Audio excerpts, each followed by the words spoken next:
Welcome to my channel. నేను మీ శ్రీనివాస్. రామ్మోహన్ నాయుడు పైన కూటమి నేతలు వారవుతున్నారు, అంటే ఫైర్ అవుతున్నారు. కూటమిలో రాజకీయం కొంత ఆసక్తికరంగా మారుతుందని కూడా చెప్పుకోవచ్చు. ముఖ్యంగా విశాఖ కేంద్రంగా కీలక పరిణామాలు అయితే చోటు చేసుకుంటున్నాయి.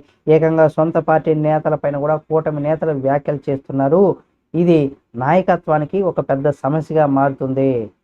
హెచ్చరించిన మార్పు రావడం లేదు. అటు క్షేత్రస్థాయి పరిస్థితులపైన కూడా సర్వే సంస్థలు ఆసక్తికరమైనటువంటి నివేదికలు ఇస్తున్నాయి. దీంతో కూటమిలో చోటు చేసుకున్నటువంటి పరిణామాలు రాజకీయంగా సంచలనంగా మారుతున్నాయి. ముఖ్యంగా విశాఖ కేంద్రంగా ఇక్కడ విమానాల రద్దు వ్యవహారం రాజకీయంగా చర్చగా మారుతుంది. కేంద్ర మంత్రి రామ్మోహన్ నాయుడు విమానయాన శాఖ పర్యవేక్షిస్తున్నారు. విశాఖ నుంచి వరుసగా విమానాల రద్దు పైన కూడా వ్యతిరేకత కనిపిస్తుంది. అయితే ఈ విమానాల వ్యవహారం పైన రామ్మోహన్ నాయుడు అధికారికంగా స్పందించలేదు. తాజాగా మాజీ మంత్రి గంటా శ్రీనివాసరావు తాను విశాఖ నుంచి అమరావతికి రావాలంటే హైదరాబాద్ మీదుగా 2 విమానాలు మారి రావాల్సి వచ్చిందని కూడా టికెట్తో సహా ఆయన ట్వీట్ చేశారు.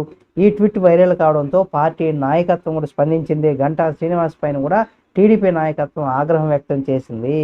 సీరియస్ వార్నింగ్ కూడా ఇచ్చింది. ఈ వ్యవహారం కూటమిలో కొంత సంచలనంగా మారుతుంది. పార్టీలో సీనియర్ నేతగా ఉంటూ సమస్య పైన స్పందించే తీరు సరికాదంటూ కూడా ఆయన మందలిస్తున్నారు. అయితే గంటా వ్యాఖ్యలతో కూడా ఏమైందనేది కనుక మనం చూసినట్లయితే ఏదైనా ఉండొచ్చు, కానీ ప్రభుత్వం దృష్టికి తీసుకురావాలి. ఇలా సోషల్ మీడియాలో పోస్టులు ఏంటని కూడా నిలదీస్తున్నట్టు సమాచారం. దీని కొనసాగింపుగా బీజేపీ శాసనసభాపక్ష నేత విష్ణుకుమార్ రాజు కీలకమైనటువంటి వ్యాఖ్యలు కూడా చేశారు. విశాఖలో విమానాల రద్దు వ్యవహారం పైన కూడా స్పందించారు. ఆయన కూడా కూటమి నుంచి కేంద్ర మంత్రిగా రామ్మోహన్ నాయుడు విమానయాన శాఖ మంత్రిగా ఉండగా విశాఖ పైన అంటే ఏంటి నిర్ణయాలు అంటూ కూడా ప్రశ్నించారు. ఇక ఇప్పటికే టీడీపీ నాయకత్వం కూడా స్పందించింది.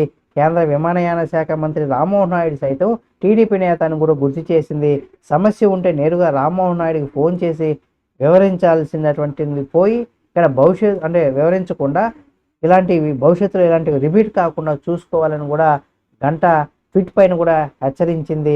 కాగా గంటా విశాఖ నుంచి కూడా విమానయాన సర్వీసులు ఒక్కొక్కటిగా రద్దు కావడంతో రాష్ట్ర ఆర్థిక రాజధాని నుంచి కూడా వెళ్ళే ప్రయాణాలు కూడా ఇబ్బంది పడుతుందనేది కూడా చెప్పుకొచ్చారు. విశాఖపట్నం నుంచి అమరావతికి విమానం వెళ్ళాలంటే హైదరాబాద్ మీదుగా ప్రయాణం చేయాల్సి వస్తుందంటున్నారు మరికొందరు ముఖ్యులు చెబుతున్నారు. అయితే ఇక్కడ విశాఖలో విమాన ప్రయాణాలు ఎందుకు ఈ దుస్థితికి వచ్చిందో, అంటే ఇటువంటి దుస్థితికి వచ్చిందో ఆలోచన చేసి తగిన చర్యలు కూడా చేపట్టాలంటూ కూడా ఇక్కడ కోరుకుంటున్నారు. గంటా తన ట్వీట్ను సీఎం చంద్రబాబు నాయుడు, కేంద్ర పౌర విమానయాన శాఖ మంత్రి రామ్మోహన్ నాయుడు, మంత్రి లోకేష్ కూడా ట్యాగ్ చేశారు. అయితే విమానాల సమస్యల పైన కూడా కూటమి నేతలు ఓపెన్గా చేస్తున్నటువంటి ఈ వ్యాఖ్యలు రామ్మోహన్ నాయుడిని ఇరకాటంగా కట్టడంగా ఇక్కడ తెలుస్తుందని చెప్పుకోవచ్చు. ఇటువంటి పరిస్థితులు ఉన్నాయి. ఈ వీడియో మీకు నచ్చితే లైక్ చేయండి. మరిన్ని వీడియోల కోసం మన ఛానల్ సబ్స్క్రైబ్ చేసుకొని పక్కనే ఉన్న బెల్ బటన్ నొక్కడం మాత్రం మర్చిపోకండి.